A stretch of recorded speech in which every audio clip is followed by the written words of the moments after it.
छत्तीसगढ़ की सबसे बड़ी खबरें सबसे पहले प्राप्त करने के लिए छत्तीसगढ़ अंजोर समाचार चैनल को सब्सक्राइब करें और वीडियो को लाइक करें। आज के इस वीडियो में जानेंगे सरकार ने कौन कौन से बड़ी घोषणा की। और आप छत्तीसगढ़ के किस जिले या गांव से वीडियो को देख रहे हैं तो कृपया कमेंट बॉक्स में बताएं। मनरेगा खत्म, जी राम जी शुरू, नाम बदला या नीति भी बदली, छत्तीसगढ़ पर कितना पड़ेगा असर? बदलाव सिर्फ नाम तक सीमित है या इसका असर छत्तीसगढ़ के ग्रामीण हालात पर पड़ेगा?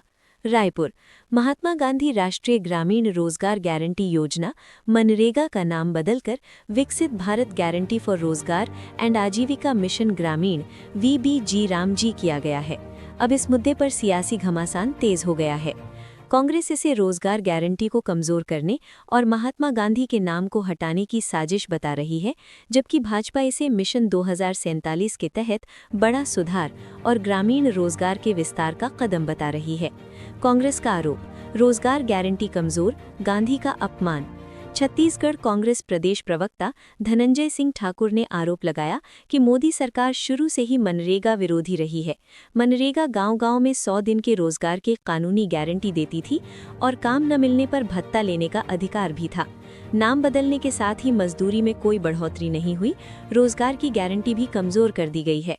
कांग्रेस ने इसे भाजपा RSS की ओर से राष्ट्रपिता महात्मा गांधी के नाम और उनकी ग्राम स्वराज की सोच का अपमान बताया। उत्तरी हवाओं ने बढ़ाई प्रदेश में ठंड, अलाव का सहारा ले रहे आमजन, कोहरे से जनजीवन प्रभावित। MCB जिले के कई हिस्सों में कड़ाके की ठंड पड़ रही है। उत्तरी क्षेत्रों में घना कोहरा छाया हुआ है, जिससे जनजीवन प्रभावित हो रहा है। मनेन्द्रगढ़, चिरमिरी, भरतपुर, छत्तीसगढ़ में ठंड अपना असर दिखा रही है। दिन ब दिन तापमान में गिरावट दर्ज की जा रही है। उत्तर से आ रही शीतल लहर ने प्रदेश के कई हिस्सों में कपकपी बढ़ा दी है। उत्तर छत्तीसगढ़ में सुबह के समय घना कोहरा छाया रहता है। सरगुजा, बलरामपुर, सूरजपुर, बैकुंठपुर और MCB जिले में लोग ठंड के कारण हलाकान हैं।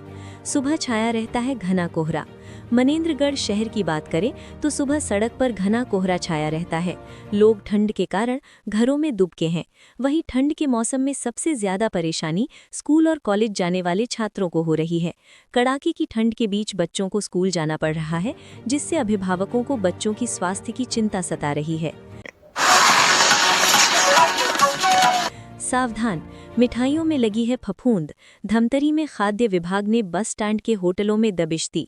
खाने से पहले मिठाइयों को अच्छे से देख लें।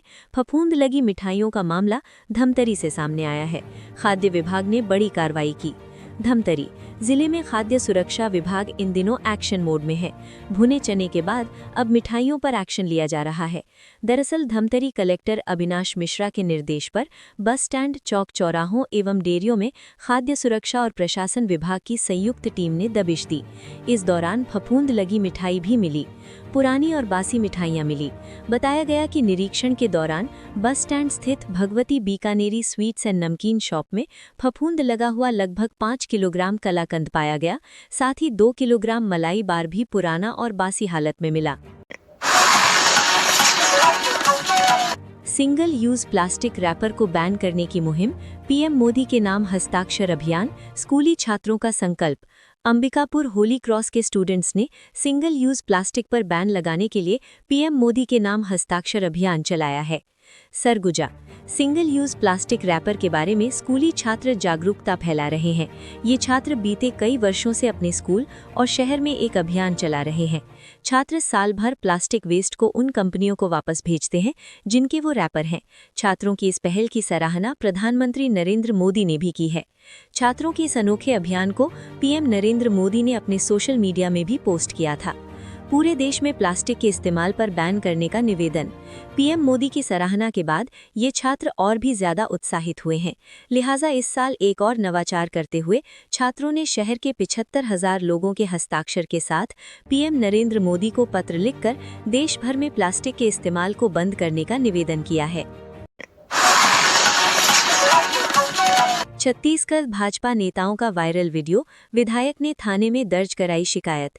विधायक ने आरोप लगाया कि वीडियो में आपत्तिजनक भाषा और झूठे आरोपों के जरिए भाजपा नेताओं की गरिमा को ठेस पहुंचाने की कोशिश की गई है। रायपुर उत्तर के विधायक पुरंदर मिश्रा ने सोशल मीडिया पर फर्जी वायरल वीडियो को लेकर शुक्रवार को सिविल लाइन थाने में लिखित शिकायत दर्ज कराई है। इस वीडियो में भाजपा के कार्यकारी राष्ट्रीय अध्यक्ष नितिन नबीन, मुख्यमंत्री विष्णुदेव साय और अन्य वरिष्ठ नेताओं पर कथित रूप से 1500 करोड़ रुपए की वसूली का झूठा आरोप लगाया गया है। विधायक ने इसे सुनियोजित राजनीतिक साजिश बताते हुए इसे गलत और दुर्भावनापूर्ण करार दिया है। उन्होंने भारतीय न्याय संहिता 2023 और सूचना प्रौद्योगिकी अधिनियम के तहत पुलिस से तुरंत एफआईआर दर्ज कराने की मांग की है। इमरजेंसी सेवा डायल 112 को मदद की जरूरत, आम लोगों को शिकायत करने पर नहीं मिल रही तुरंत सहायता।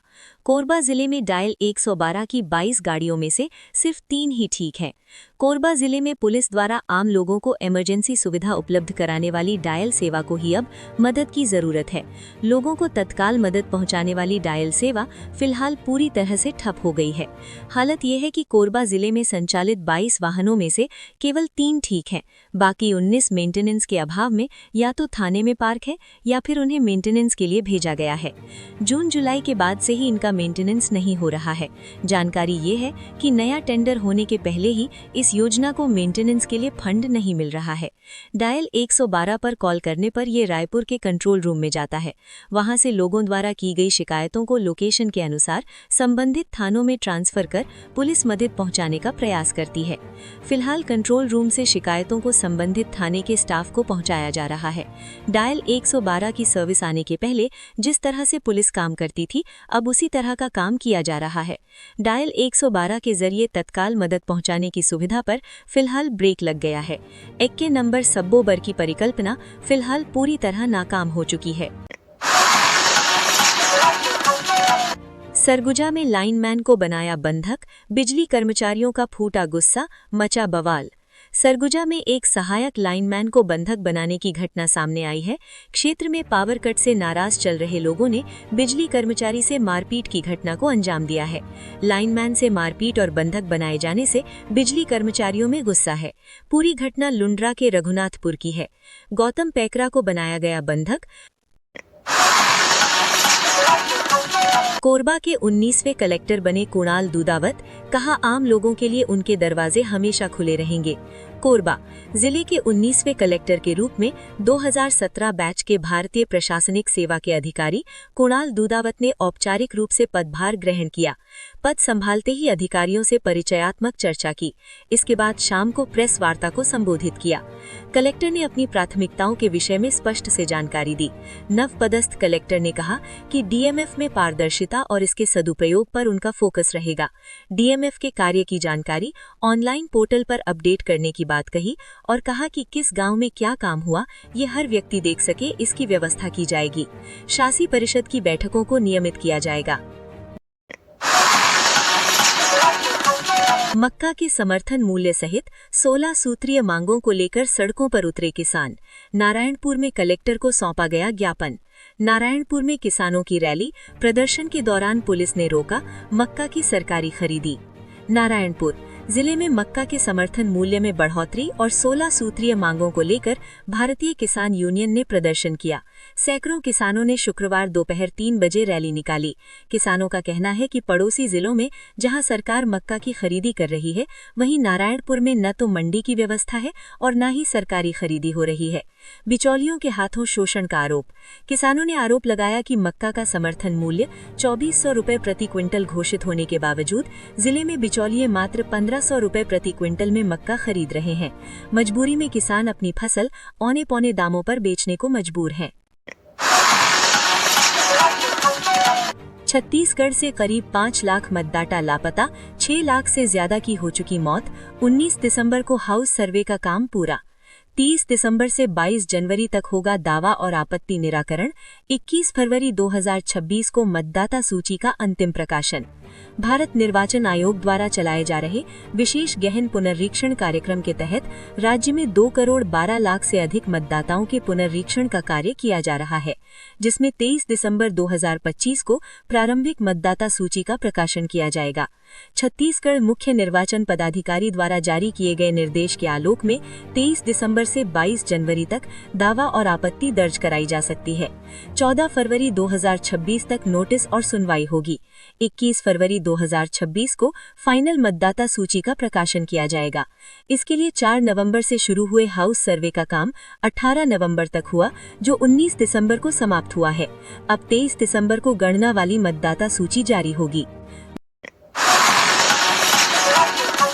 दोनों पैरों से दिव्यांग, शारीरिक ऊंचाई कम लेकिन हौसले बुलंद, 5 किलोमीटर ट्राईसाइकिल चलाकर छात्र पहुंच रहा स्कूल। दृढ़ संकल्प हो तो कोई भी बाधा रास्ता नहीं रोक सकती। दिव्यांगता भी तब कमजोर पड़ जाती है जब पढ़ाई का जज्बा मजबूत हो। सूरजपुर। आपने कई ऐसे लोगों को देखा होगा जो शारीरिक रूप से सक्षम न होने के बावजूद अपनी मेहनत और लगन से सफलता की ऊंचाइयों को छूते हैं। ऐसे ही हौसलों को सम्मान देने के लिए प्रधानमंत्री नरेंद्र मोदी ने दिव्यांग शब्द की जगह उन्हें दिव्यांग शब्द दिया, ताकि उनका आत्मविश्वास और मजबूत हो सके। ऐसा ही एक छात्र है कोमल, जो अपनी सफलता की कहानी बुन रहा है। 5 किलोमीटर ट्राईसाइकिल से स्कूल आता है। दिव्यांग छात्र कोमल राजवाड़े सूरजपुर जिले के रुनियाडीह गांव का रहने वाला है। 16 साल का कोमल अभी 9वीं क्लास में है।